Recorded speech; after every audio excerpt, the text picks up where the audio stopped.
Jeff Bezos और Elon Musk दोनों इस समय दुनिया के सबसे अमीर लोग हैं, लेकिन अगर आप उनका सारा पैसा एक साथ रख दें तो भी ये अमाउंट अब तक के सबसे अमीर इंसान की दौलत के आसपास भी नहीं होगा। मिलिए मनसा मूसा से, अब तक के सबसे अमीर आदमी। उनका नाम 700 से ज्यादा सालों तक सबसे अमीर आदमियों में पहली पोजीशन पर रहा है और आने वाले वक्त में कोई उनके जितना अमीर हो सके ऐसा होना लगभग नामुमकिन सा है। जेफ बेजोस के पास करीब 203 अरब डॉलर हैं, वहीं इलॉन मस्क के पास 300 अरब डॉलर से ज्यादा की दौलत है। मनसा मूसा की दौलत को अगर आज के पैसों में बदला जाए तो इतनी दौलत होगी जिसे गिना नहीं जा सकता।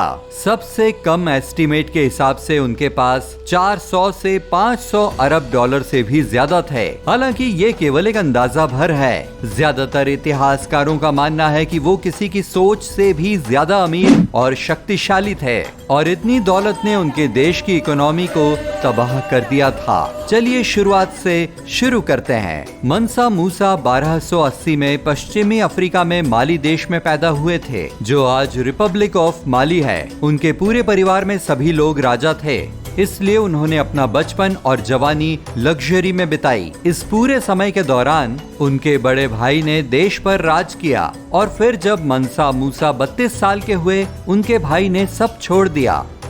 वो दुनिया को एक्सप्लोर करना चाहते थे और अटलांटिक महासागर और उससे आगे तक जाना चाहते थे। उन्होंने 2000 जहाजों और हजारों लोगों का एक बड़ा एक्सपेडिशन तैयार किया। वे किसी बसे हुए शहर की तरह रवाना हुए और फिर कभी वापस नहीं आए। कुछ इतिहासकारों का मानना है कि मनसा मूसा के भाई दक्षिण अमेरिका पहुंचने में कामयाब रहे, लेकिन इसका कोई सही सबूत नहीं है। इसलिए युवा मनसा मूसा 1312 में परिवार की पूरी दौलत और माली के राजा बने। वो एक अच्छे शासक और एक स्मार्ट स्ट्रैटेजिस्ट थे। अपने राज के शुरुआती सालों में वो लगभग 24 शहरों को जोड़ने में कामयाब रहे।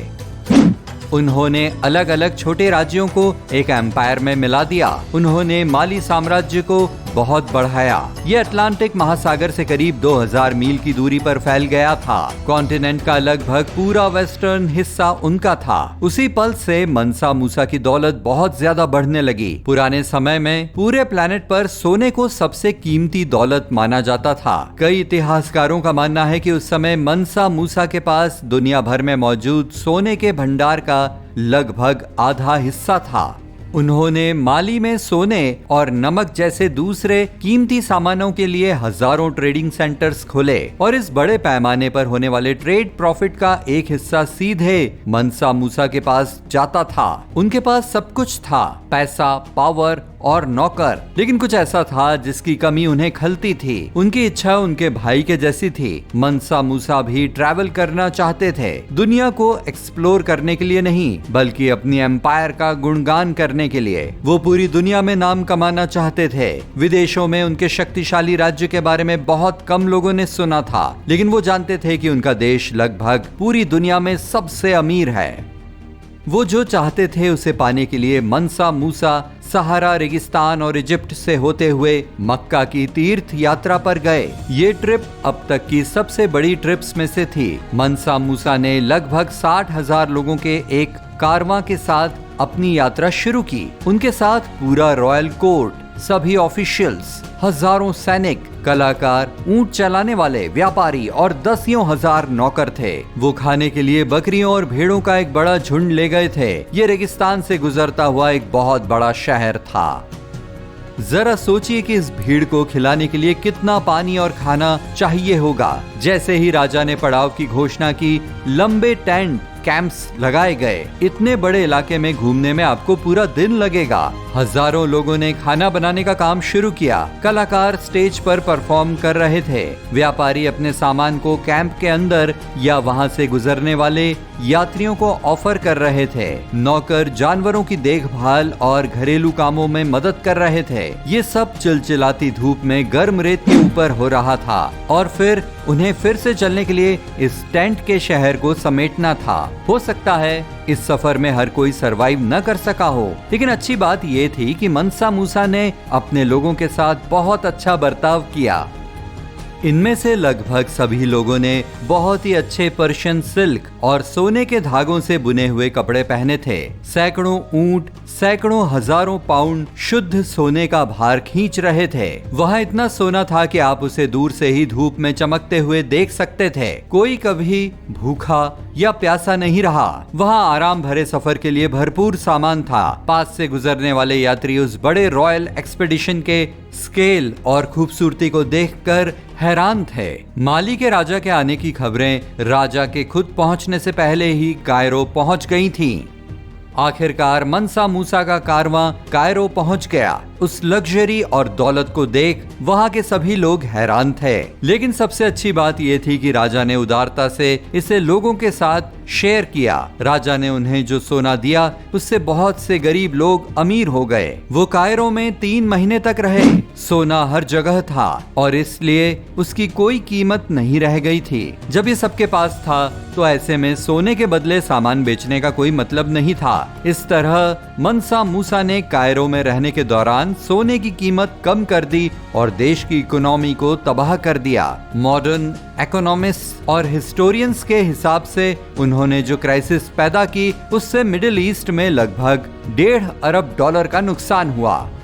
जब उन्हें एहसास हुआ कि उन्होंने क्या किया है तो उन्होंने इकोनॉमी सुधारने की कोशिश की। एक थ्योरी के मुताबिक वो ऐसा करने में कामयाब नहीं हुए क्योंकि उन्होंने सारा पैसा खर्च कर दिया था। एक दूसरी कहानी के मुताबिक वो कुछ सोना सर्कुलेशन से वापस लेना चाहते थे। ऐसा करने के लिए उन्होंने इजिप्ट के कर्ज देने वालों से भारी ब्याज दरों पर सोना उधार लेने की कोशिश की। वो इकोनॉमी को रीस्टोर करने में कामयाब नहीं हुए, लेकिन वे अपने मनचाहे गोल तक पहुंच गए। उनकी दौलत और दरियादिली की खबरें और अफवाहें पूरी दुनिया में फैल गईं। 1375 के कैटालन एटलस के नक्शे पर हाथ में सोने का एक टुकड़ा लिए गोल्डन थ्रोन पर बैठे एक अफ्रीकी राजा की एक तस्वीर दिखाई दी। इस ड्राइंग के साथ उन्होंने टिम्बकटू माली की मेजर सिटी को नाम दिया और वहां बैठे राजा मनसा मूसा थे।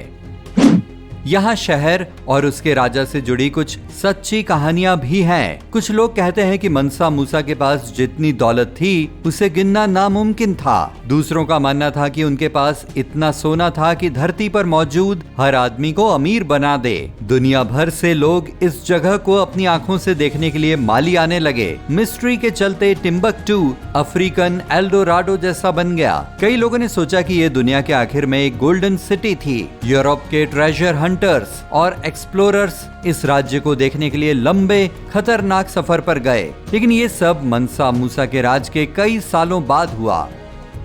उन्होंने न केवल अपने देश और अपने नाम को पूरी दुनिया में रोशन किया, बल्कि नए साइंटिस्ट, कवियों और आर्किटेक्ट्स के साथ अपने घर लौटे। उन्होंने उनको टिम्बकटू जाने के लिए मनाने में सैकड़ों पाउंड सोना दे दिया। उन्होंने उनमें से हर एक को जो अमाउंट दिया वो आज के हिसाब से लगभग $8 मिलियन होगा।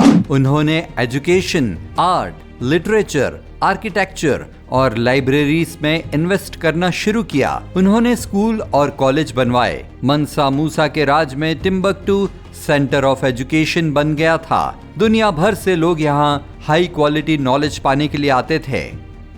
1337 में मनसा मूसा की 56 साल की उम्र में मौत हो गई। उनके बेटों को उनकी सारी दौलत मिल गई, लेकिन वे अपने पिता की संपत्ति को बनाए रखने में कामयाब नहीं हुए। कई झगड़ों, ज्यादा दौलत पाने की कोशिश, बगावतों और साजिशों के कारण ताकतवर राज्य खत्म हो गया। छोटे राज्यों का बंटवारा हो गया। सैकड़ों सालों से माली अपनी ताकत खो रहा था। फिर यूरोपियंस इस इलाके में आए और जिसने आखिर में इस एम्पायर को खत्म कर दिया। इसलिए मनसा मूसा के रॉयल डायनेस्टी के बारे में आज बहुत कम लोगों को ही पता है। उस दौर के इतिहास को वेस्ट के नजरिए से देखा जाता है और वेस्ट में मनसा मूसा के राज के दौरान कुछ ही लोगों ने माली के बारे में सुना था।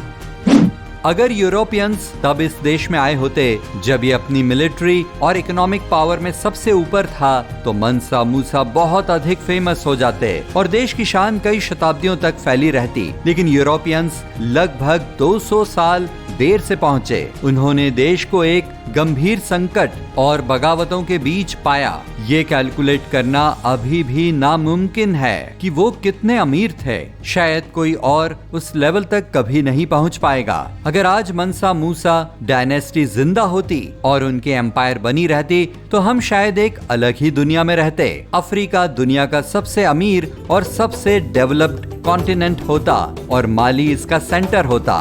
देश ये सब शांति से हासिल कर लेता। मनसा मूसा उदार थे और वो फोर्स से नहीं बल्कि लग्जरी से देशों को जीतना पसंद करते थे।